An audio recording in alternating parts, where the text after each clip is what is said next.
Hello, friends. Welcome back. I'm so happy to see you again.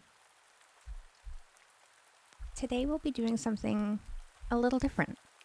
We'll be reading the first 6 chapters of The Wizard of Oz, written by Frank Baum. We'll be completing this novel together over the next few videos.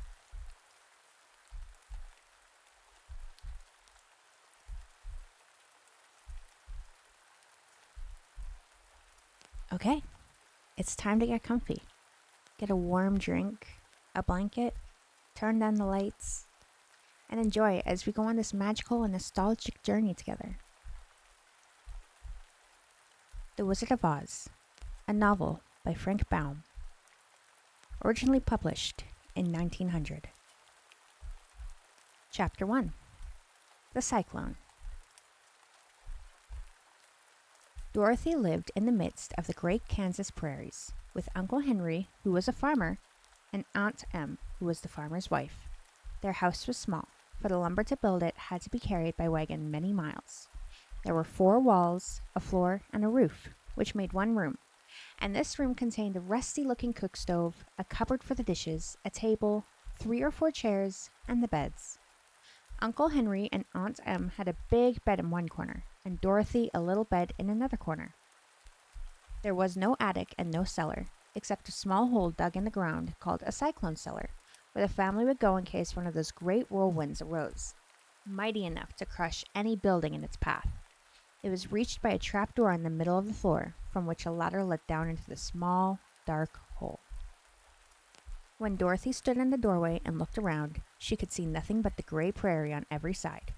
Not a tree nor a house broke the broad, sweep flat of country that reached to the edge of the sky in all directions. The sun had baked the plowed land into a gray mass, with the little cracks running through it. Even the grass was not green, for the sun had burned the tops of the long blades until they were the same gray color to be seen everywhere. Once the house had been painted, but the sun blistered the paint and the rains washed it away, and now the house was as dull and gray as everything else. When Aunt Em came there to live, she was a young, pretty wife. The sun and the wind had changed her too. They had taken the sparkle from her eyes and left them a sober gray. They had taken the red from her cheeks and lips, and they were gray also. She was thin and gaunt, and never smiled now. When Dorothy, who was an orphan, first came to her, Aunt Em had been so startled by the child's laughter that she would scream and press her hand upon her heart whenever Dorothy's merry voice reached her ears. And she still looked at the little girl with wonder that she could find anything to laugh at. Uncle Henry never laughed. He worked hard from morning until night and did not know what joy was. He was gray also, from his long beard to his rough boots, and he looked stern and solemn and rarely spoke. It was Toto that made Dorothy laugh and saved her from growing as gray as her other surroundings. Toto was not gray. He was a little black dog with long, silky hair and small black eyes that twinkled merrily on either side of his funny wee nose. Toto played all day long, and Dorothy played with him and loved him dearly. Today, however, they were not playing. Uncle Henry sat upon the doorstep and looked anxiously at the sky, which was even grayer than usual. Dorothy stood in the door with Toto in her arms and looked at the sky too. Aunt Em was washing the dishes. From the far north they heard a low wail of the wind, and Uncle Henry and Dorothy could see where the long grass bowed in waves before the coming storm. There now came a sharp whistling in the air from the south, and as they turned their eyes that way, they saw ripples in the grass coming from that direction also. Suddenly, Uncle Henry stood up. "There's a cyclone coming, Em," he called to his wife. "I'll go look after the stock." Then he ran towards the sheds where the cows and horses were kept. Aunt Em dropped her work and came to the door. One glance told her of the danger close at hand. "Quick, Dorothy," she screamed. "Run for the cellar." Toto jumped out of Dorothy's arms and hid under the bed, and the girls started to get him. Aunt Em, badly frightened, threw open the trapdoor in the floor and climbed down the ladder into the small, dark hole. Dorothy caught Toto at last and started to follow her aunt. When she was halfway across the room, there came a great shriek from the wind, and the house shook so hard that she lost her footing and sat down suddenly upon the floor. Then a strange thing happened. The house whirled around 2 or 3 times and rose slowly through the air. Dorothy felt as if she were going up in a balloon. The north and south winds met where the house stood and made it the exact center of the cyclone. In the middle of the cyclone, the air is generally still, but the great pressure of the wind on every side of the house raised it up higher and higher until it was at the very top of the cyclone. And there it remained and was carried miles and miles away as easily as you could carry a feather. It was very dark, and the wind howled horribly around her, but Dorothy found she was riding quite easily. After the first few whirls around, and one other time the house tipped badly, she felt as if she were being rocked gently, like a baby in a cradle. Toto did not like it. He ran around the room, now here, there, barking loudly. But Dorothy sat quite still on the floor and waited to see what would happen. Once Toto got too near to the open trapdoor and fell in, and at first the little girl thought she had lost him, but soon she saw one of his ears sticking up through the hole, for the strong pressure of the air was keeping him up so he could not fall. She crept to the hole, caught Toto by the ear, and dragged him into the room again, afterward closing the trapdoor so that no more accidents could happen. Hour after hour passed away, and slowly Dorothy got over her fright, but she felt quite lonely, and the wind shrieked so loudly all around her that she nearly became deaf. At first she had wondered if she would be dashed to pieces when the house fell again, but as the hours passed and nothing terrible happened, she stopped worrying and resolved to wait calmly and see what the future would bring. At last she crawled over the swaying floor to her bed and lay down upon it, and Toto followed and lay down beside her. In spite of the swaying of the house and the wailing of the wind, Dorothy soon closed her eyes and fell fast asleep. Chapter 2. The Council with the Munchkins.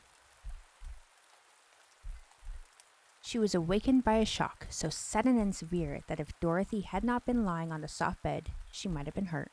As it was, the jar made her catch her breath and wonder what had happened, and Toto put his cold little nose into her face and whined dismally. Dorothy sat up and noticed that the house was not moving, nor was it dark, for the bright sunshine came in at the window, flooding the little room. She sprang from her bed, and with Toto at her heels, ran and opened the door. The little girl gave a cry of amazement and looked around her, her eyes growing bigger and bigger at the wonderful sight she saw. The cyclone had set the house down very gently, for a cyclone, in the midst of a country of marvelous beauty. There were lovely patches of grass all around, with stately trees bearing rich and luscious fruits. Banks of gorgeous flowers were on every hand, and birds with rare and brilliant plumage sang and fluttered in the trees and bushes. A little way off was a small brook, rushing and sparkling along between green banks, and murmuring in a voice very grateful to a little girl who had lived so long on dry, gray prairies. While she stood looking eagerly at the strange and beautiful sights, she noticed coming toward her a group of the strangest people she had ever seen. They were not as big as the grown folks she had always been used to, but neither were they very small. In fact, they seemed about as tall as Dorothy, who was a well-grown child for her age, although they were, so far as looks go, many years older. 3 were men and 1 a woman, and all were oddly dressed. They wore round hats that rose to a small point a foot above their heads, and little bells around the brims that twinkled sweetly as they moved. The hats of the men were blue.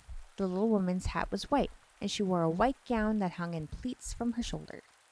Over it were sprinkled little stars that glistened in the sun like diamonds. The men were dressed in blue, of the same shade as their hats, and wore well-polished boots with a deep roll of blue at the tops. The men, Dorothy thought, were about as old as Uncle Henry, for 2 of them had beards. But the little woman was doubtless much older. Her face was covered with wrinkles, her hair nearly white, and she walked rather stiffly. When these people drew near the house where Dorothy was standing in the doorway, they paused and whispered amongst themselves, as if afraid to come further.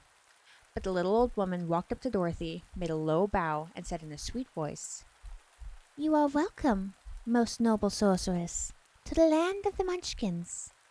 We are so grateful to you for having killed the wicked witch of the East and for setting our people free from bondage." Dorothy listened to the speech with wonder. What could the little woman possibly mean by calling her a sorceress, and saying that she killed the wicked witch of the East? Dorothy was an innocent, harmless little girl who had been carried by a cyclone many miles from home, and she had never killed anything in her life. But the little woman evidently expected her to answer. So Dorothy said with hesitation, "You are very kind, but there must be some mistake. I have not killed anything." "Your house did, anyway," replied the little old woman with a laugh. And that is the same thing. See? She continued, pointing to the corner of the house. There are her 2 feet, still sticking out from under a block of wood. Dorothy looked and gave a little cry of fright. There indeed, just under the corner of the great beam the house rested on, 2 feet were sticking out, shod in silver shoes with pointed toes. Oh dear, cried Dorothy, clasping her hands together in dismay. The house must have fallen on her. Whatever shall we do? There is nothing to be done, said the woman calmly. But who was she? Asked Dorothy. She was the Wicked Witch of the East, as I said, answered the little woman. She has held all the Munchkins in bondage for many years, making them slave for her day and night. Now they are all set free and are grateful to you for the favor. Who are the Munchkins? Inquired Dorothy. They are the people who live in this land of the East where the Wicked Witch ruled. Are you a Munchkin? Asked Dorothy. No, but I am their friend, although I live in a land of the North. When they saw the Witch of the East was dead, the Munchkins sent a swift messenger to me, and I came at once. I am the Witch of the North. Oh, gracious, cried Dorothy. Are you a real witch? Yes, indeed, answered the little woman. But I am a good witch, and the people love me. I am not as powerful as the Wicked Witch was who ruled here, or I should have set the people free myself. But I thought all witches were wicked, said the girl, who was half frightened at facing a real witch. Oh no, that is a great mistake. There were only 4 witches in all the land of Oz, and 2 of them, those who live in the north and the south, are good witches. I know this is true, for I am one of them myself and cannot be mistaken. Those who dwelt in the east and the west were, indeed, wicked witches. But now that you have killed one of them, there is but one wicked witch in all the land of Oz, the one that lives in the west. But, said Dorothy after a moment's thought, Aunt Em has told me that all the witches were dead, years and years ago. Who is Aunt Em? Inquired the little old woman. She is my aunt who lives in Kansas, where I am from. The Witch of the North seemed to think for a time, with her head bowed and her eyes upon the ground. Then she looked up and said, I do not know where Kansas is, for I have never heard that country mentioned before. But tell me, is it a civilized country? Oh, yes, replied Dorothy. Then that accounts for it. In the civilized countries, I believe there are no witches left, nor wizards, nor sorceresses, nor magicians. But, you see, the land of Oz has never been civilized, for we are cut off from the rest of the world. Therefore, we still have witches and wizards among us. Who are the wizards? Asked Dorothy. Oz himself is a great wizard, answered the witch, sinking her voice to a whisper. He is more powerful than all the rest of us together. He lives in the city of Emeralds. Dorothy was going to ask another question, but just then the Munchkins, who had been standing silently by, gave a loud shout and pointed to the corner of the house where the Wicked Witch had been lying. What is it? Asked the little old woman, and looked and began to laugh. The feet of the dead witch had disappeared entirely, and nothing was left but the silver shoes. She was so old, explained the Witch of the North, that she dried up quickly in the sun. That is the end of her. But the silver shoes are yours, and you shall have them to wear. She reached down and picked up the shoes, and after shaking the dust out of them, handed them to Dorothy. The Witch of the East was proud of those silver shoes, said one of the Munchkins. And there is some charm connected to them, but what it is, we never know. Dorothy carried the shoes into the house and placed them on the table. Then she came out again to the Munchkins and said, I am anxious to get back to my aunt and uncle, for I am sure they were worried about me. Can you help me find my way? The Munchkins and the witch first looked at one another, and then at Dorothy, and then shook their heads. At the east, not far from here, said one, there is a great desert. and no one could live to cross it. It is the same at the south, said another. For I have been there and seen it. The south is the country of the Quadlings. I am told, said the third man, that it is the same at the west, and that country where the Winkies live is ruled by the wicked witch of the west, who would make you her slave if you passed her way. The north is my home, said the little old lady, and at its edge is the same great desert that surrounds this land of ours. I'm afraid, my dear, you will have to live with us. Dorothy began to sob at this, for she felt lonely among all these strange people. Her tears seemed to grieve the kind-hearted Munchkins, for they immediately took out their handkerchiefs and began to weep also. As for the little old woman, she took off her cap and balanced the point on the end of her nose while she counted 1, 2, 3 in a solemn voice. At once the cap changed to a slate on which was written in big white chalk marks, "Let Dorothy go to the City of Emeralds." The little old woman took the slate from her nose, and having read the words on it, asked, "Is your name Dorothy, my dear?" "Yes," answered the child, looking up and drying her tears. "Then you must go to the City of Emeralds. Perhaps Oz will help you." "Where is this city?" asked Dorothy. "It is exactly in the center of the country, and is ruled by Oz, the great wizard I told you of." "Is he a good man?" inquired the girl anxiously. "He is a good wizard. Whether he is a man or not, I cannot tell, for I have never seen him." "How can I get there?" asked Dorothy. "You must walk. It is a long journey through a country that is sometimes pleasant, and sometimes dark and terrible. However, I will use all the magic arts I know to keep you from harm." "Won't you go with me?" pleaded the girl, who had begun to look upon the old woman as her only friend. "No, I cannot do that," she replied. "But I will give you my kiss, and no one will dare injure a girl who has been kissed by the Witch of the North." She came close to Dorothy and kissed her gently on the forehead. Where her lips touched the girl, they left a round, shining mark, as Dorothy found out soon after. "The road to the City of Emeralds is paved with yellow brick," said the witch, "so you cannot miss it. When you get to Oz, do not be afraid of him, but tell your story and ask him to help you. Goodbye, my dear." The three Munchkins bowed low to her and wished her a pleasant journey, after which they walked away through the trees. The witch gave Dorothy a friendly little nod, whirled round on her left heel 3 times, and straightway disappeared, much to the surprise of little Toto, who barked after her loudly enough when she was gone, because he had been afraid even to growl while she stood by. But Dorothy, knowing her to be a witch, had expected her to disappear in just that way, and was not surprised in the least. Chapter 3. How Dorothy Saved the Scarecrow. When Dorothy was left alone, she began to feel hungry, so she went to the cupboard and cut herself some bread, which she spread with butter.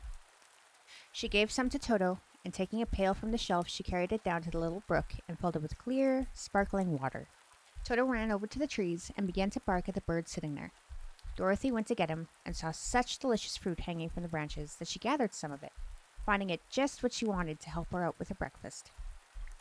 Then she went back to the house, and having helped herself and Toto to a good drink of the cool, clear water, she set about making ready for the journey to the City of Emeralds. Dorothy had only one other dress, but that happened to be clean and was hanging on a peg beside her bed. It was gingham, with checks of white and blue, and although the blue was somewhat faded with many washings, it was still a pretty dress. The girl washed herself carefully, dressed herself in a clean gingham, and tied her pink sunbonnet on her head. She took a little basket and filled it with bread from the cupboard, laying a white cloth over top. Then she looked down at her feet and noticed how old and worn her shoes were.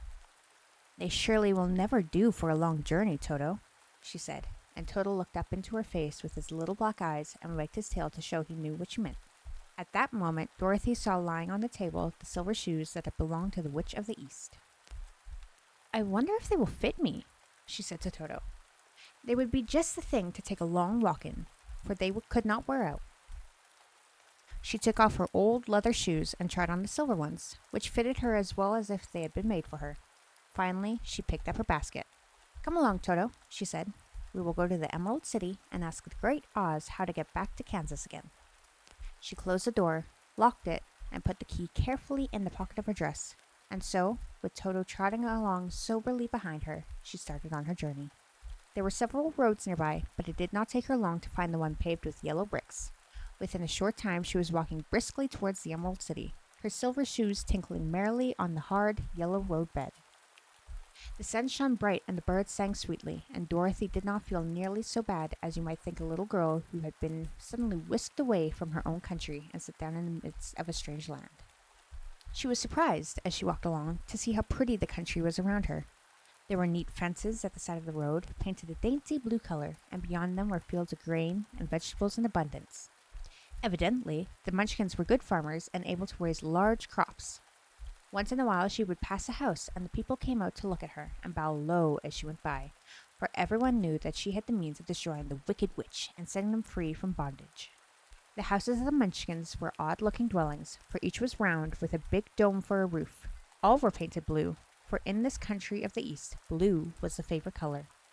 Toward evening, when Dorothy was tired with her long walk and began to wonder where she should spend the night, she came to a house larger than the rest.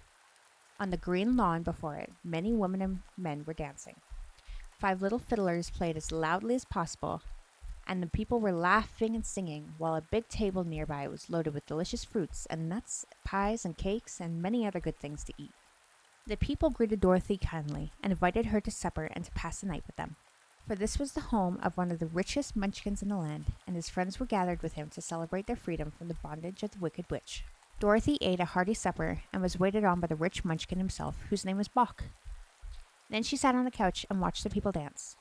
When Bock saw her silver shoes, he said, "You must be a great sorceress." "Why?" asked the girl. "Because you wear silver shoes and have killed the wicked witch. Besides, you have white in your frock, and only witches and sorceresses wear white." "My dress is blue and white checked," said Dorothy, smoothing out the wrinkles in it. "It is kind of you to wear that," said Bock. "Blue is the color of the Munchkins, and white is the witch color, so we know you are a friendly witch." Dorothy did not know what to say to this, for all the people seemed to think her a witch, and she knew very well that she was only an ordinary little girl who had come by chance off a cyclone into a strange land. When she had tired watching the dancing, Bock led her into the house, where he gave her a room with a pretty bed in it. The sheets were made of blue cloth, and Dorothy slept soundly in them until morning, with Toto curled up on the blue rug beside her.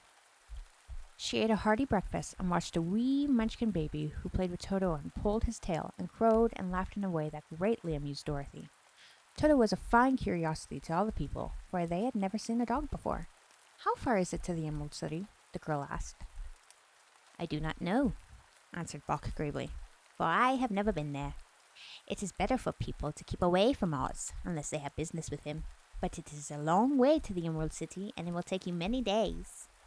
The country here is rich and pleasant, but you must pass through rough and dangerous places before you reach the end of your journey." This worried Dorothy a little, but she knew that only the Great Oz could help her get to Kansas again, so she bravely resolved not to turn back. She bade her friends goodbye and again started along the road of the yellow brick. When she had gone several miles, she thought she would stop to rest, and so climbed to the top of the fence beside the road and sat down. There was a great cornfield beyond the fence, and not far away she saw a scarecrow, placed high on a pole to keep the birds from the ripe corn. Dorothy leaned her chin upon her hand and gazed thoughtfully at the scarecrow. Its head was a small sack stuffed with straw, with eyes, nose, and mouth painted on it to represent a face. An old pointed blue hat that had belonged to some Munchkin was perched on his head, and the rest of the figure was a blue suit of clothes, worn and faded, which had also been stuffed with straw. On the feet were some old boots with blue tops, such as every man wore in this country, and the figure was raised above the stalks of corn by means of the pole stuck up its back. While Dorothy was looking into the painted face of the scarecrow, she was surprised to see one of the eyes slowly wink at her. She thought she must have been mistaken at first, for none of the scarecrows in Kansas ever wink. But presently the figure nodded its head to her in a friendly way. Then she climbed down from the fence and walked up to it, while Toto ran around the pole and barked. "Good day," said the scarecrow, in a rather husky voice. "Did you speak?" asked the girl in wonder. Certainly, answered the Scarecrow. how do you do? I'm pretty well, thank you, replied Dorothy politely. How do you do? I'm not feeling very well, said the Scarecrow with a smile. for it is very tedious being perched up here night and day to scare away the crows. Can't you get down? asked Dorothy.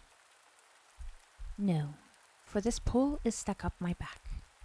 If you will please take away the pole, I shall be greatly obliged to you.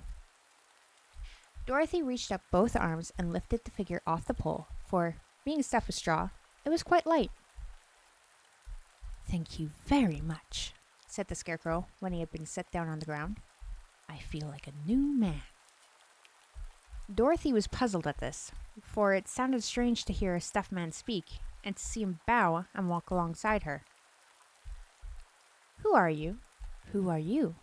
asked the Scarecrow when he had stretched himself and yawned. And where are you going?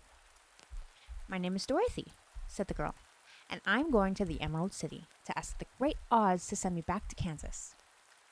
Where is the Emerald City? He inquired.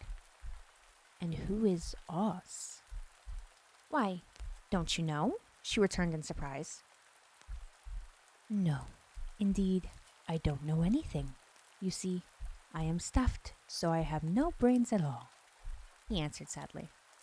Oh, said Dorothy, I'm awfully sorry for you. Do you think, he asked, if I go to the Emerald City with you, that Oz would give me some brains? I cannot tell, she returned, but you may come with me if you like. If Oz will not give you any brains, you will be no worse off than you are now. That is true, said the Scarecrow. You see, he continued confidentially, I don't mind my legs and arms and body being stuffed, because I cannot get hurt. If anyone treads on my toes or sticks a pin into me, it doesn't matter, for I can't feel it. But I do not want people to call me a fool, and if my head stays stuffed with straw instead of with brains, as yours is, how am I ever to know anything?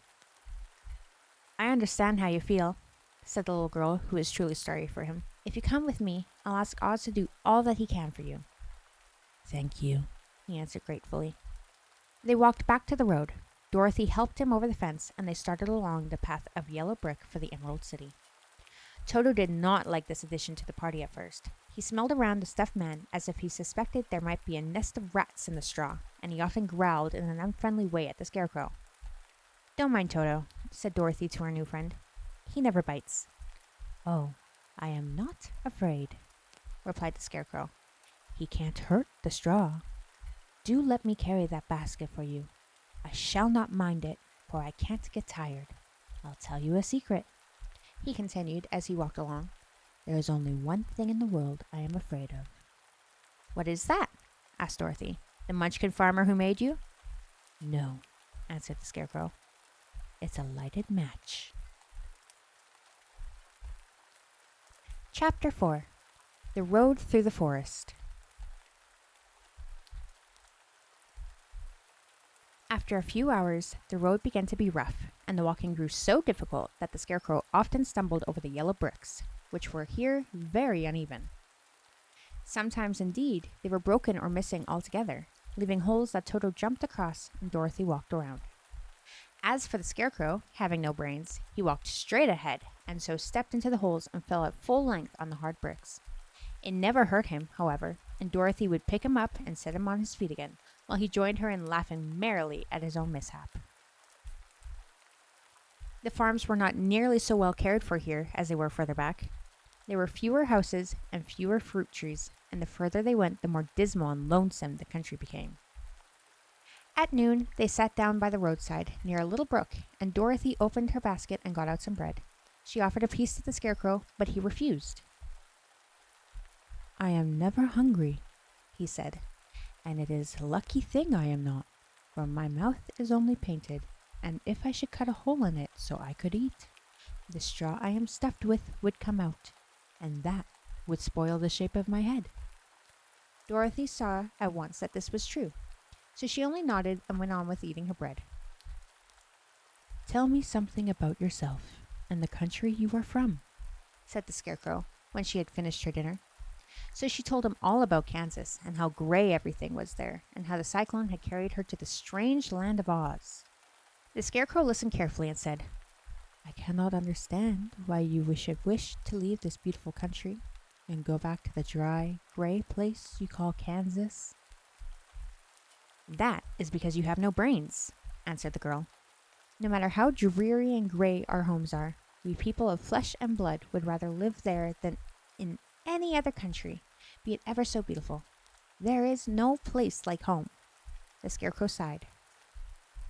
Of course I cannot understand it, he said. If your heads were stuffed with straw, like mine, you would probably all live in the beautiful places, and then Kansas would have no people at all. It is fortunate for Kansas that you have brains. Won't you tell me a story while we're resting? Asked the child. The Scarecrow looked at her reproachfully and answered, My life has been so short that I really know nothing whatsoever. I was only made day before yesterday. What happened in the world before that time is all unknown to me. Luckily, when the farmer made my head, one of the first things he did was to paint my ears, so that I heard what was going on.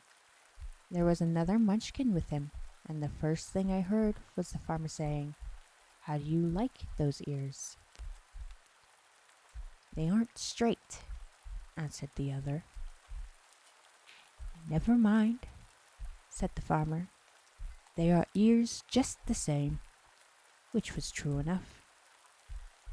Now I'll make the eyes, said the farmer.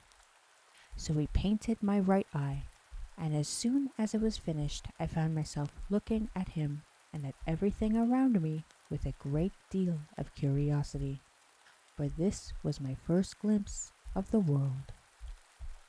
That's a rather pretty eye, remarked the Munchkin who was watching the farmer. Blue paint is just the color for eyes. I think I'll make the other a little bigger, said the farmer, and when the second eye was done, I could see much better than before. Then he made my nose and my mouth, but I did not speak because at that time I didn't know what a mouth was for. I had the fun of watching them make my body and my arms and legs, and when they fastened on my head at last, I felt very proud, for I thought I was just as good a man as anyone. This fellow will scare the crows fast enough, said the farmer. He looks just like a man. Why, he is a man, said the other, and I quite agreed with him. The farmer carried me under his arm to the cornfield and set me up on a tall stick where you found me. He and his friend soon after walked away and left me alone. I did not like to be deserted this way, so I tried to walk after them, but my feet would not touch the ground, and I was forced to stay on that pole. It was a lonely life to lead, for I had nothing to think of, having been made such a little while before. Many crows and other birds flew into the cornfield, but as soon as they saw me, they flew away again, thinking I was a Munchkin. And this pleased me and made me feel like I was quite an important person. By and by, an old crow flew near me, and after looking at me carefully, he perched upon my shoulder and said, I wonder if that farmer thought to fool me in this clumsy manner. Any crow of sense could see that you are only stuffed with straw. Then he hopped down at my feet and ate all the corn he wanted. The other birds, seeing he was not harmed by me, came to eat the corn too. So in a short time, there was a great flock of them around me. I felt sad at this, for it only showed I was not such a good scarecrow after all. But the old crow comforted me, saying, If you only had brains in your head, you would be as good as a man as any of them, and a better man than some of them. Brains are the only thing worth having in this world, no matter whether one is a crow or a man. After the crows had gone, I had thought this over and decided I would try hard to get some brains. By good luck, you came along and pulled me off the stake, and from what you say, I am sure the Great Oz will give me brains as soon as we get to the Emerald City. I hope so, said Dorothy earnestly, since you seem anxious to have them. Oh, yes, I am anxious, returned the Scarecrow. It is such an uncomfortable feeling to know one is a fool. Well, said the girl, let's go, and she handed the basket to the Scarecrow. There were no fences at all by the road now, and the land was rough and untilled. Toward evening they came to a great forest, where the trees were so big and close together that their branches met over the road of yellow brick. It was almost dark under the trees, for the branches shut out the daylight, but the travelers did not stop and went on into the forest. If this road goes in, it must come out, said the Scarecrow. And as the Emerald City is at the end of the road, we must go wherever it leads us. Anyone would know that, said Dorothy. Certainly. That is why I know it, returned the Scarecrow. If it required brains to figure it out, I never should have said it. After an hour or so, the light faded away, and they soon found themselves stumbling in the darkness. Dorothy could not see at all, but Toto could, for some dogs see very well in the dark, and the Scarecrow declared he could see as well as by day, so she took hold of his arm and managed to get along fairly well. If you see any house or any place where we can pass the night, she said, you must tell me, for it is very uncomfortable walking in the dark. Soon after, the Scarecrow stopped. I see a little cottage at the right of us, he said, built of logs and branches. Shall we go there? Yes, indeed, answered the child. I am all tired out. So the Scarecrow led her through the trees until they reached the cottage, and Dorothy entered and found a bed of dried leaves in one corner. She lay down at once, and with Toto beside her, soon fell into a sound sleep. The Scarecrow, who was never tired, stood up in another corner and waited patiently until morning came. Chapter 5. The Rescue of the Tin Woodman. When Dorothy awoke, the sun was shining through the trees, and Toto had long been out chasing birds around him and squirrels. She sat up and looked around her. There was the Scarecrow, still standing patiently in his corner, waiting for her. We must go and search for water, she said to him. Why do you want water? He asked. To wash my face clean after the dust of the road, and to drink, so the dry bread will not stick in my throat. It must be inconvenient to be made of flesh, said the Scarecrow thoughtfully, for you must sleep and eat and drink. However, you have brains, and it is worth a lot of bother to be able to think properly. They left the cottage and walked through the trees until they found a little spring of clear water, where Dorothy drank and bathed and ate her breakfast. She saw there that there was not much bread left in the basket, and the girl was thankful the Scarecrow did not have to eat anything, for there was scarcely enough for herself and Toto for the day. When she had finished her meal and was about to go back to the road of yellow brick, she was startled to hear a deep groan nearby. What was that? She asked timidly. I cannot imagine, replied the Scarecrow, but we can go and see. Just then, another groan reached their ears, and the sound seemed to come from behind them. They turned and walked through the forest a few steps, and when Dorothy discovered something shining in a ray of sunshine that fell between the trees, she ran to the place and then stopped short with a little cry of surprise. One of the big trees had been partly chopped through, and standing beside it, with an uplifted axe in his hands, was a man made entirely of tin. His head and arms and legs were jointed upon his body, but he stood perfectly motionless, as if he could not stir at all. Dorothy looked at him in amazement, and so did the Scarecrow, while Toto barked sharply and made a snap at the tin legs, which hurt his teeth. "Did you groan?" asked Dorothy.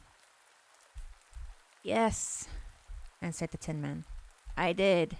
I've been groaning for more than a year, and no one has ever heard me before or come to help me." "What can I do for you?" she inquired softly, for she was moved by the sad voice in which the man spoke. Get me an oil can, and oil my joints, he answered. They are rusted so badly that I cannot move them at all. If I am well oiled, I shall soon be all right again. You will find an oil can on a shelf in my cottage. Dorothy at once ran back to the cottage and found the oil can, and then she returned and asked anxiously, Where are your joints? Oil my neck first, replied the Tin Woodman. So she oiled it, and as it was quite badly rusted, the Scarecrow took hold of the tin head and moved it gently from side to side until it worked freely, and then the man could turn it himself.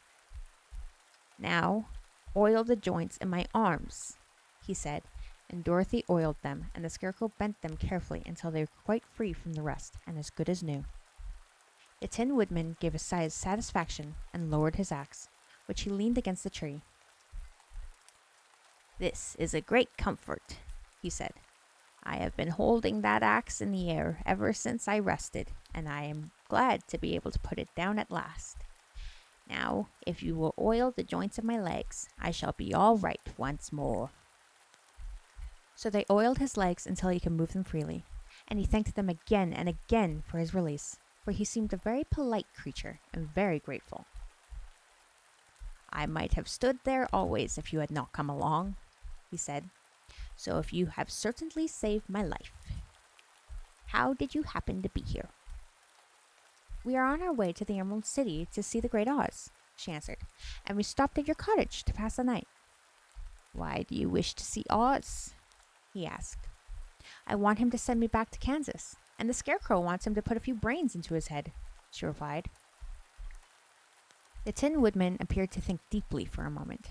Then he said, Do you suppose Oz could give me a heart? Why, I guess so, Dorothy answered. It would be as easy as to give the Scarecrow brains. True, the Tin Woodman returned. So if you will allow me to join your party, I will also go to the Emerald City and ask Oz to help me. Come along, said the Scarecrow heartily, and Dorothy added that she would be pleased to have his company. So the Tin Woodman shouldered his axe, and they all passed through the forest until they came to the road that was paved with yellow brick. The Tin Woodman had asked Dorothy to put the oil can in her basket. For, he said, if I should get caught in the rain and rust again, I would need the oil can badly. It was a bit of good luck to have their new comrade join the party, for soon after they had begun their journey again, they came to a place where the trees and branches grew so thick over the road that the travelers could not pass. But the Tin Woodman set to work with his axe and chopped so well that he soon declared the passage for the entire party. Dorothy was thinking so earnestly as they walked along the road that she did not notice when the Scarecrow stumbled into a hole and rolled over to the side of the road. Indeed, he was obliged to call to her to help him up again. Why didn't you walk around the hole? Asked the Tin Woodman. I don't know enough, replied the Scarecrow cheerfully. My head is stuffed with straw, you know, and that is why I'm going to Oz to ask him for some brains. Oh, I see, said the Tin Woodman. But, after all, brains are not the best things in the world. Have you any? Inquired the Scarecrow. No, my head is quite empty, answered the Woodman. But once I had brains, and a heart also. So having tried them both, I should much rather have a heart. And why is that? Asked the Scarecrow. I will tell you my story, and then you will know. So while they were walking through the forest, the Tin Woodman told the following story. I was born the son of a woodman, who chopped down trees in the forest and sold the wood for a living. When I grew up, I too became a wood chopper, and after my father died, I took care of my old mother as long as she lived. Then I made up my mind that instead of living alone, I would marry so that I might not become lonely. There was one of the Munchkin girls who was so beautiful that I grew to love her with all my heart. She, on her part, promised to marry me as soon as I could earn enough money to build a better house for her. So I set to work harder than ever. But the girl lived with an old woman who did not want her to marry anyone, for she was so lazy she wished the girl to remain with her and do the cooking and the housework. So the old woman went to the Wicked Witch of the East and promised her 2 sheep and a cow if she would prevent the marriage. Thereupon, the Wicked Witch enchanted my axe, and when I was chopping away at my best one day, for I was anxious to get the new house and my wife as soon as possible, the axe slipped all at once and cut off my left leg. This at first seemed a great misfortune, for I knew a one-legged man could not do very well as a woodchopper. So I went to a tinsmith and had him make me a new leg out of tin. The leg worked very well once I was used to it, but my action angered the Wicked Witch of the East, for she had promised the old woman I should not marry the pretty Munchkin girl. When I began chopping again, my axe slipped and cut off my right leg. Again, I went to the tinsmith, and again he made me a leg out of tin. After this, the enchanted axe cut off my arms, one after another, but nothing daunted, I had them replaced with tin ones. The Wicked Witch then made the axe slip and cut off my head, and at first I thought that was the end of me, but the tinsmith happened to come along, and he made me a new head out of tin. I thought I had beaten the Wicked Witch then, and I worked harder than ever, but I little knew how cruel my enemy could be. She thought of a new way to kill my love for the beautiful Munchkin maiden, and made my axe slip again, and that it cut right through my body, splitting me in 2 halves. Once more the tinsmith came to help, and made me a body of tin, fastening my arms and legs and head to it by means of joints, so that I could move around as well as ever. But, alas!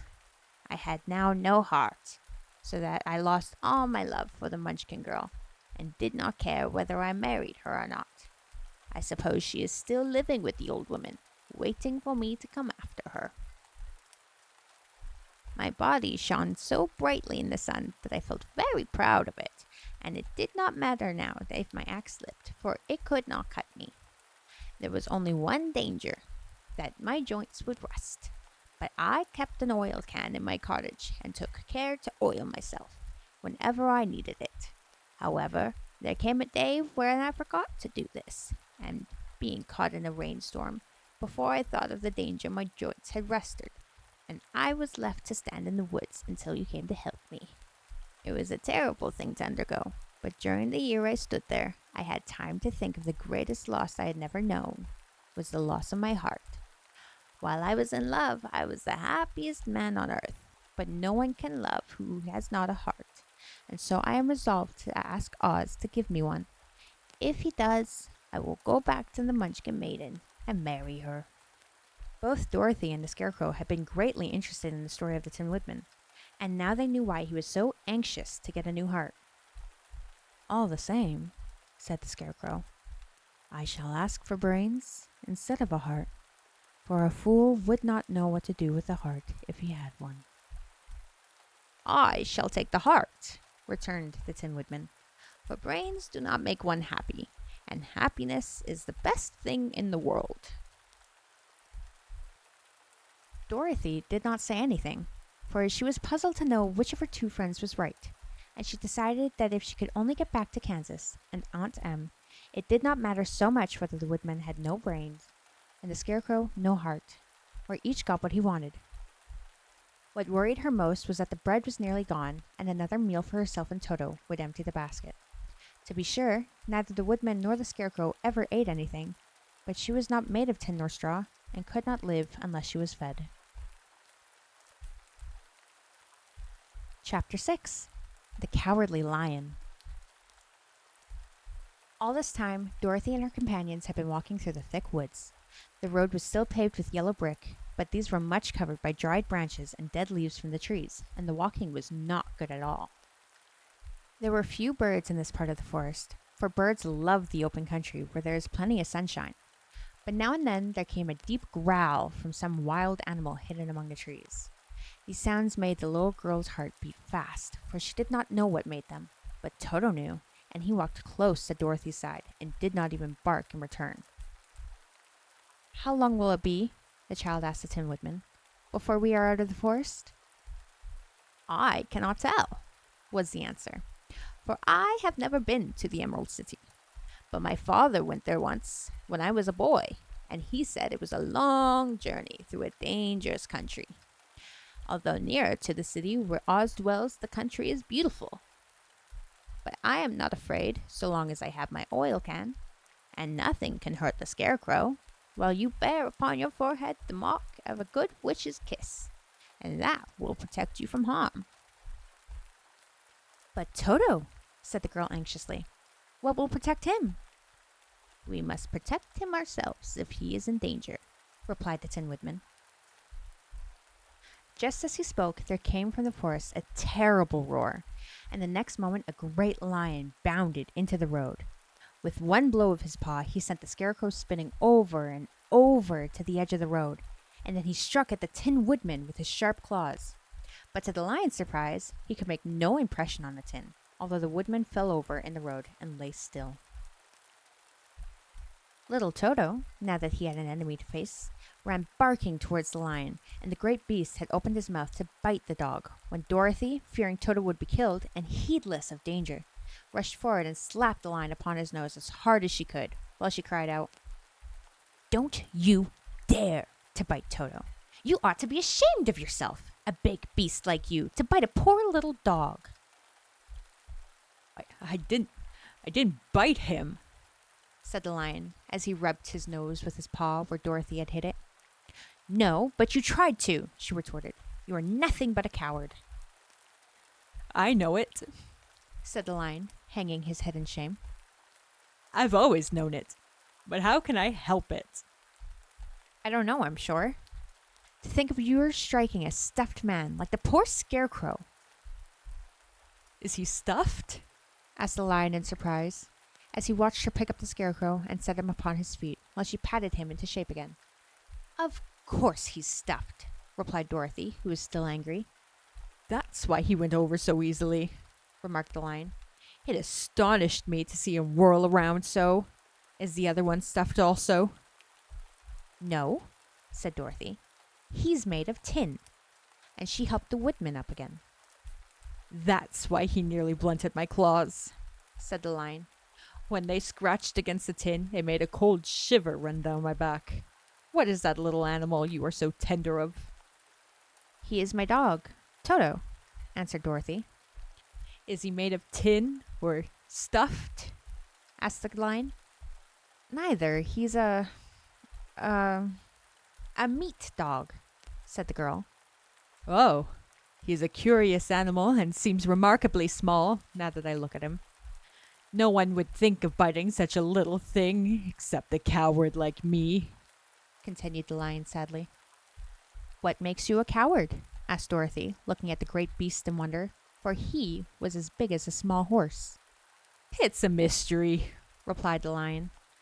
"I suppose I was born that way. All the other animals in the forest naturally expect me to be brave, for the lion is everywhere thought to be the king of the beasts. I learned that if I roared very loudly, every living thing was frightened and got out of my way. Whenever I've met a man, I've been awfully scared, but I just roared at him, and he has always run away as fast as he could go. If the elephants and the tigers and the bears had ever tried to fight me, I should have run myself. I'm such a coward. But just as soon as they hear me roar, they all try to get away from me, and of course, I let them go." "But that isn't right. The king of beasts shouldn't be a coward," said the Scarecrow. "I know it," returned the lion, wiping a tear from his eye with the tip of his tail. It is my great sorrow, and makes my life very unhappy. But whenever there is danger, my heart begins to beat fast. Perhaps you have heart disease, said the Tin Woodman.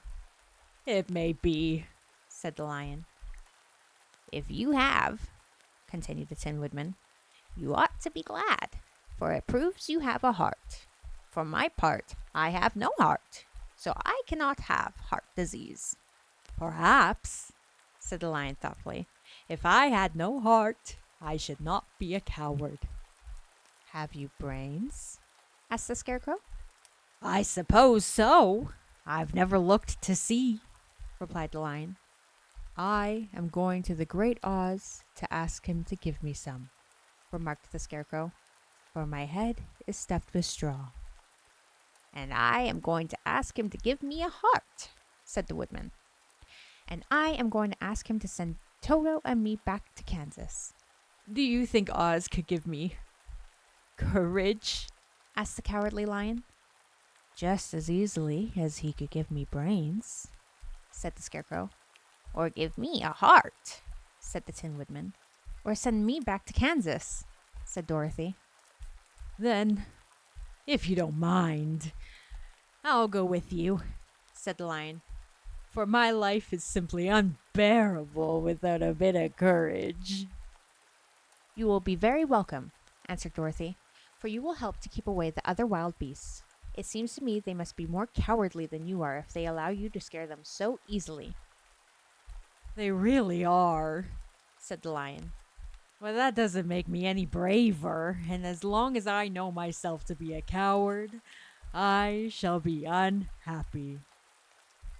So once more the little company set off upon the journey, the Lion walking with stately strides at Dorothy's side. Toto did not approve of this new comrade at first, for he could not forget how nearly he had been crushed between the Lion's great jaws. But after a time he came more at ease, and presently Toto and the Cowardly Lion had grown to be good friends. During the rest of that day, there was no other adventure to mar the peace of the journey. Once, indeed, the Tin Woodman stepped upon a beetle that was crawling along the road, and killed the poor little thing. This made the Tin Woodman very unhappy, for he was always careful not to hurt any living creature, and as he walked along, he wept several tears of sorrow and regret. These tears ran slowly down his face and over the hinges of his jaw, and there they rested. When Dorothy presently asked him a question, the Tin Woodman could not open his mouth, for his jaws were tightly rested together. He became greatly frightened at this, and made many motions to Dorothy to relieve him, but she could not understand. The Lion was also puzzled to know what was wrong, but the Scarecrow seized the oil can from Dorothy's basket and oiled the Woodman's jaw so that after a few moments he could talk as well as before. "This will serve me a lesson," said he, "to look where I step. For if I should kill another bug or beetle, I should surely cry again, and crying rests my jaw so I cannot speak." Thereafter he walked very carefully, with his eyes on the road, and when he saw a tiny ant toiling by, he would step over it so as not to harm it. The Tin Woodman knew very well he had no heart, and therefore he took great care never to be cruel or unkind to anything. "You people with hearts," he said, "have something to guide you, and need never do wrong. But I have no heart, and I must be very careful. When Oz gives me a heart, of course, I needn't mind so much."